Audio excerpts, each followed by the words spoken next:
Yang saya hormati semua dewan guru dan terutama ini kebetulan ada guru penggerak namanya Pak Budi Trusna.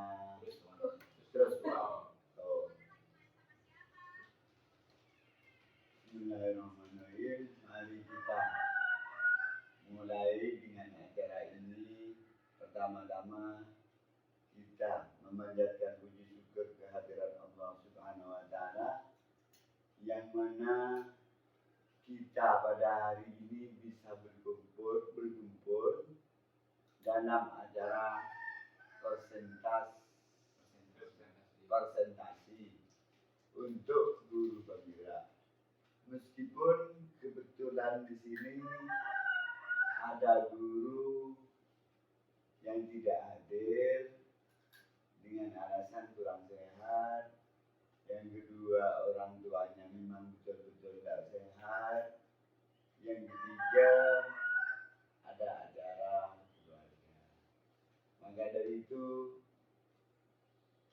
ya kita mohon maaf, meskipun cuma ini orang 5, kita bisa berkumpul dalam melaksanakan presentasi acara guru penggerak.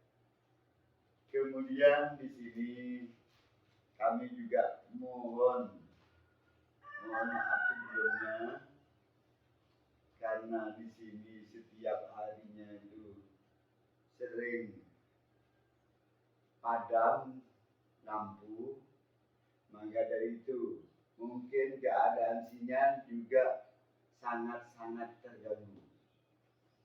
Maka dari itulah kita untuk persentase memang mencari waktu. Ini saja mulai dari tadi pagi sudah padam, ini baru hidup. Maka dari itu minta maaf juga, ini juga sebagian yang tidak masuk tadi ngebel bahwa saat tidak masuk selain itu karena ada lampu yang padam, jadi tidak bisa hadir. Yang kedua, ini juga kami memohon pada teman-teman yang lain, Bu Sinta, Bu Haji Guru, Pak Bude, ini untuk melanjutkan nanti jadi penerusnya dari Pak Budi ini, untuk mendaftarkan juga ke guru penggerak. Karena ini Bu Sinta. Yang kedua, ini juga kami memohon pada teman-teman yang lain, Bu Sinta, Bu Haji Guru, Pak Bude, ini untuk melanjutkan nanti jadi penerusnya dari Pak Budi ini, untuk mendaftarkan juga ke guru penggerak. Terus kenaikan pangkat insya Allah bisa. Terus untuk syarat juga jadi kepala sekolah. Ini termasuk Pak Udin insya Allah bisa kepala sekolah Pak. Kalau memang ada minat, jadi caranya harus punya catatan jadi guru penggerak dan mempunyai sertifikat pendidik. Hanya cukup ini dulu untuk pembukaan. Akhir kata, Assalamualaikum warahmatullahi wabarakatuh. Waalaikumsalam warahmatullahi wabarakatuh. Mari mulai. Assalamualaikum warahmatullahi wabarakatuh. Waalaikumsalam. Yang saya hormati Bapak Kepala Sekolah SDN Jambiarum 2, Bapak Manito dan teman-teman guru yang senantiasa mendukung karir saya. Terima kasih atas perhatiannya, atas waktu yang telah menyediakan waktunya untuk saya untuk mendesiminasikan budaya positif di sekolah. Langsung saja pada presentasi.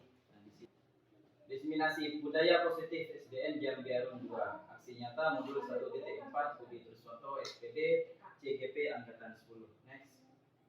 Topik dalam eksplorasi konsep. 1. Disiplin positif dan nilai-nilai kebajikan universal. 2. Teori motivasi, hukuman dan penghargaan, restitusi. Berikutnya keyakinan kelas. Berikutnya kebutuhan dasar manusia dan dunia berkualitas. Yang kelima yaitu 5 posisi kontrol. Yang keenam segitiga restitusi. Next. Disiplin positif dan nilai-nilai kebajikan universal. Next. Nah, ini adalah tahapan modul yang saya pelajari, yaitu dari modul 1.1 sampai dengan modul 1.4. Modul 1.1 yaitu filosofi pendidikan Ki Hajar Dewantara. Modul 1.2 yaitu nilai dan peran guru penggerak.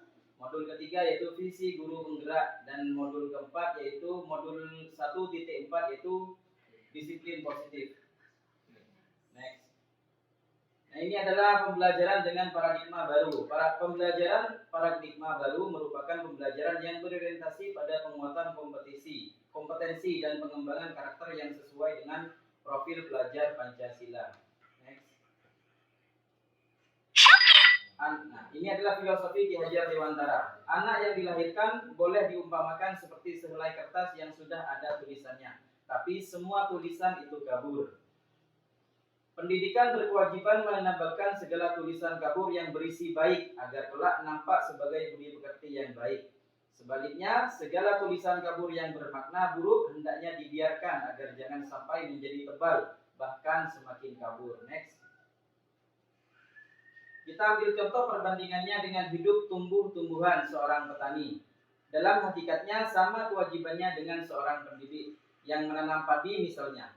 Hanya dapat menuntun tumbuhnya padi. Ia dapat memperbaiki kondisi tanah, memelihara tanaman padi, memberi pupuk dan air, membasmi ulat-ulat atau jamur-jamur yang mengganggu hidup tanaman padi, dan lain sebagainya. Next. Budaya positif. Upaya membangun budaya positif di sekolah yang berpihak pada murid diawali dengan membentuk kelas lingkungan yang mendukung terciptanya budaya positif, yaitu dengan menyusun kelas kesepakatan. Kesepakatan kelas yang efektif dapat membantu dalam pembentukan budaya disiplin positif di kelas. Next. Makna kata disiplin. Bapak Ki Hajar Dewantara menyatakan bahwa untuk menciptakan siswa yang merdeka, maka syarat utamanya harus mempunyai disiplin yang kuat, yaitu disiplin diri yang berasal dari motivasi internal atau dalam diri sendiri. Jika tidak mempunyai motivasi internal, maka diperlukan motivasi eksternal atau orang lain untuk mendisiplinkan dirinya. Diana Gossen menyatakan bahwa kata disiplin berasal dari bahasa Latin, disiplina, yang berarti belajar. Kata disiplina juga berasal dari akar kata yang sama, yaitu disciple atau murid atau pengikut. Diana juga menyatakan bahwa disiplin juga berkonotasi dengan disiplin diri siswa. Disiplin diri dapat membuat seorang menggali semua potensi dirinya untuk mencapai suatu tujuan, sesuatu yang dihargai dan bermakna. Next. Nilai-nilai kebajikan universal. Nilai-nilai kebajikan adalah sifat-sifat positif manusia yang merupakan tujuan mula yang ingin dicapai setiap individu. Nilai-nilai tersebut bersifat universal dan lintas bahasa, suku bangsa, agama maupun latar belakang. Setiap individu, setiap perilaku, perbuatan memiliki tujuan. Berikutnya, dengan mengaitkan nilai-nilai kebajikan yang diyakini seseorang, maka motivasi intrinsiknya akan terbangun sehingga menggerakkan motivasi dari dalam untuk mencapai tujuan mulia yang diinginkan. Nilai-nilai kebajikan yang ingin dicapai oleh setiap anak Indonesia kita kenal dengan profil pelajar Pancasila, di mana profil pelajar Pancasila yaitu 1. Beriman, bertakwa kepada Tuhan Yang Maha Esa dan berakhlak mulia. 2. Mandiri. 3. Bernalar kritis. 4. Berkebinekaan global. Berikutnya bergotong royong. Next. Nilai-nilai sikap kebajikan. Sikap murid, toleransi, rasa hormat, integritas, mandiri, menghargai, antusias, empati, keingintahuan, kreativitas, kerjasama, percaya diri, komitmen. Next. Teori motivasi, hukuman, dan penghargaan, restitusi. Next. Teori motivasi perilaku manusia, Diana Gossen, Restricting School Discipline. Untuk menghindari ketidaknyamanan atau hukuman, apa yang akan terjadi apabila saya tidak melakukannya? Nomor 2, untuk mendapatkan imbalan atau penghargaan dari orang lain, apa yang akan saya dapatkan apabila saya melakukannya? Yang ketiga, untuk menghargai diri, saya akan menjadi orang seperti apa apabila saya melakukannya. Nah, di sini ada motivasi. Poin pertama yaitu termasuk motivasi eksternal, poin kedua yaitu motivasi eksternal atau dari luar.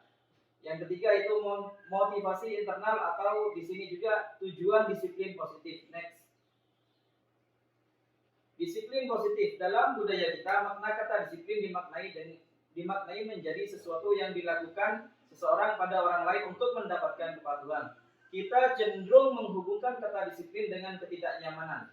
Dian Gossen menyatakan bahwa kata disiplin berasal dari bahasa Latin disciplina yang artinya belajar. Kata disiplina juga berasal dari akar kata yang sama dengan disciple, yaitu murid. Untuk menjadi seorang murid harus paham betul alasan mengapa mereka mengikuti suatu ajaran tertentu. Sehingga motivasi yang terbangun adalah motivasi intrinsik, bukan ekstrinsik. Tujuan dari disiplin positif adalah menanamkan motivasi yang ketiga, atau motivasi internal, yaitu menghargai diri sendiri dengan nilai-nilai yang dipercaya. Motivasi ini berdampak jangka panjang dan tidak akan terpengaruh pada adanya hukuman atau hadiah, sehingga akan tetap berperilaku baik dan berlandaskan nilai-nilai kebajikan, karena ingin menjadi orang yang menjunjung tinggi nilai-nilai yang kita hargai. Berikutnya, hukuman, konsekuensi, dan restitusi dalam menjalankan peraturan ataupun keyakinan kelas sekolah. Apabila ada suatu pelanggaran, tentunya sesuatu harus terjadi. Tindakan terhadap suatu pelanggaran pada umumnya berbentuk hukuman atau konsekuensi. Hukuman bersifat tidak terencana, tiba-tiba, dan bersifat satu arah tanpa melalui suatu kesepakatan. Sementara disiplin dalam bentuk konsekuensi sudah terencana atau disepakati bersama. Namun dalam hal ini murid tetap dibuat merasa tidak nyaman untuk jangka waktu pendek. Restitusi adalah proses menciptakan kondisi bagi murid untuk memperbaiki kesalahan mereka, sehingga mereka bisa kembali pada kelompok mereka dengan karakter yang lebih kuat. Gossen 2004. Berikutnya.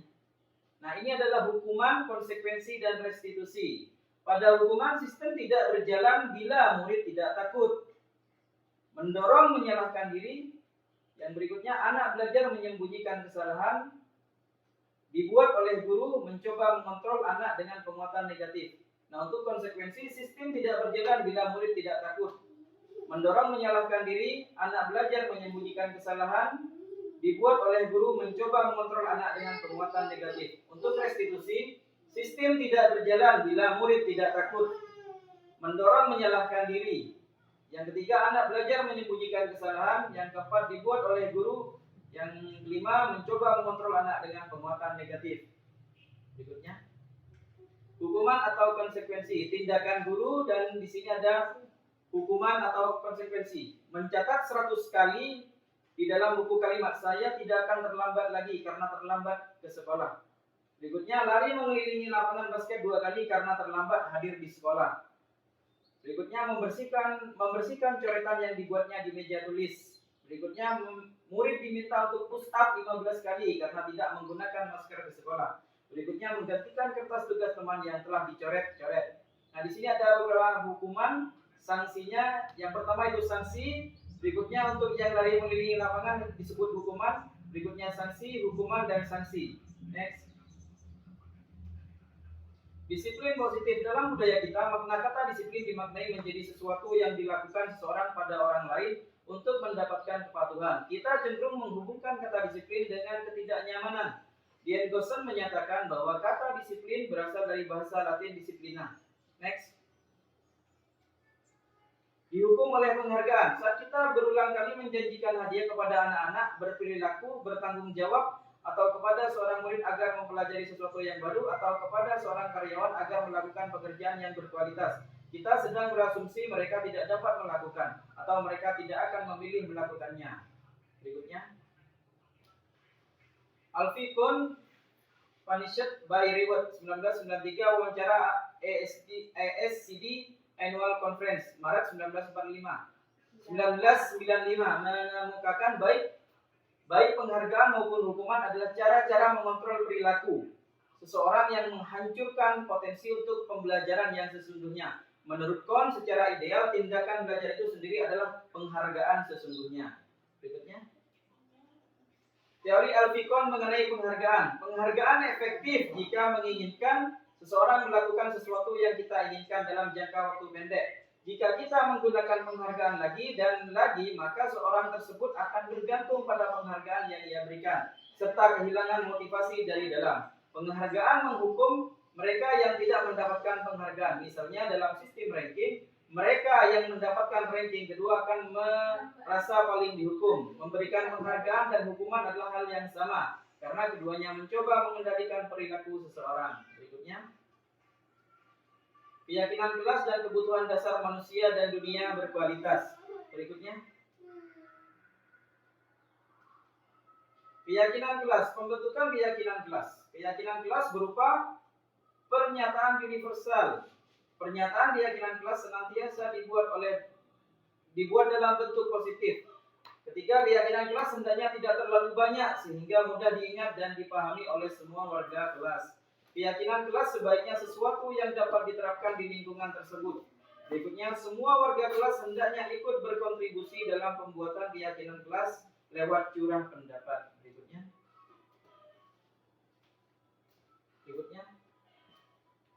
5 kebutuhan dasar manusia. Kebutuhan dasar manusia yang pertama yaitu kebutuhan bertahan hidup. Yang kedua, cinta dan kasih sayang. Yang ketiga, kebebasan. Dan yang keempat, kesenangan. Serta yang kelima, kekuasaan. Berikutnya,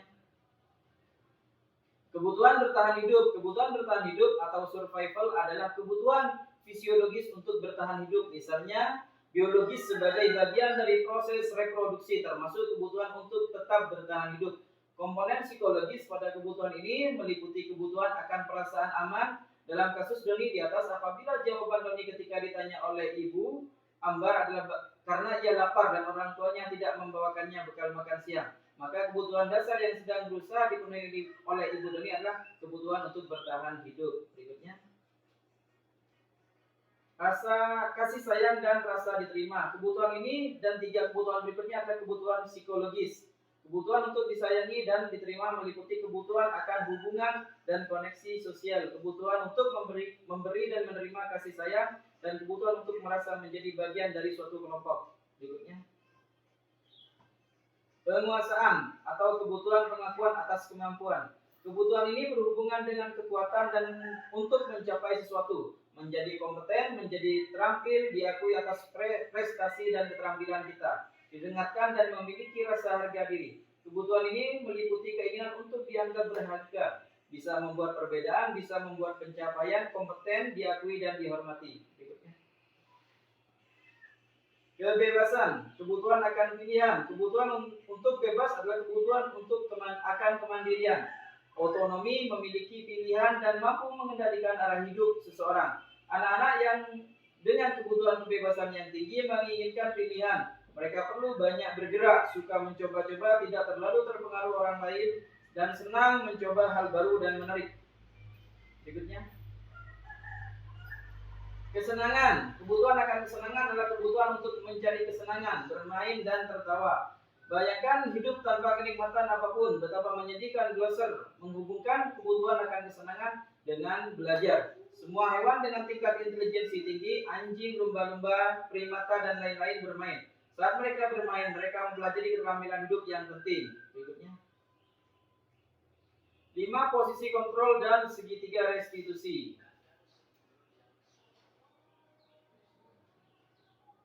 1. 5 posisi kontrol dulu. 1. Penghukum. 2. Pembuat rasa bersalah. Yang ketiga teman. Yang keempat pemantau. Yang kelima manajer. Berikutnya, ciri-ciri restitusi. 1. Bukan untuk menebus kesalahan, namun untuk belajar dari kesalahan. 2. Memperbaiki hubungan. 3. Tawaran bukan paksaan. 4. Restitusi menuntun untuk melihat ke dalam diri. 5. Restitusi menjadi kebutuhan dasar yang mendasari tindakan. 6. Restitusi diri adalah cara yang paling baik. 7. Restitusi fokus pada karakter bukan tindakan. 8. Restitusi fokus pada solusi. 9. Restitusi mengembalikan murid yang berbuat salah pada kelompoknya. Berikutnya, nah ini adalah segitiga restitusi. Berikutnya, Restitusi. Restitusi adalah proses menciptakan syarat bagi murid untuk memperbaiki kesalahan mereka, sehingga mereka bisa kembali pada kelompok mereka dengan karakter yang lebih kuat. Segitiga restitusi membantu murid menjadi lebih memiliki tujuan, disiplin positif, dan memulihkan dirinya. Berikutnya. Ini adalah aksi nyata dari kelas 3. Berikutnya. Ini adalah kasus ketika seorang murid kita, Asril, sering terlambat ke sekolah. Berikutnya. Segitiga restitusi sebagai upaya-upaya yang dapat dilakukan dalam membangun budaya positif di sekolah. Tentunya untuk menunjukkan hal ini membutuhkan proses yang tidak bisa dilakukan dalam waktu singkat. Selain itu, proses ini juga membutuhkan keterlibatan semua pemangku kepentingan sekolah. Berikutnya. Terima kasih. Mungkin itu saja presentasi dari saya.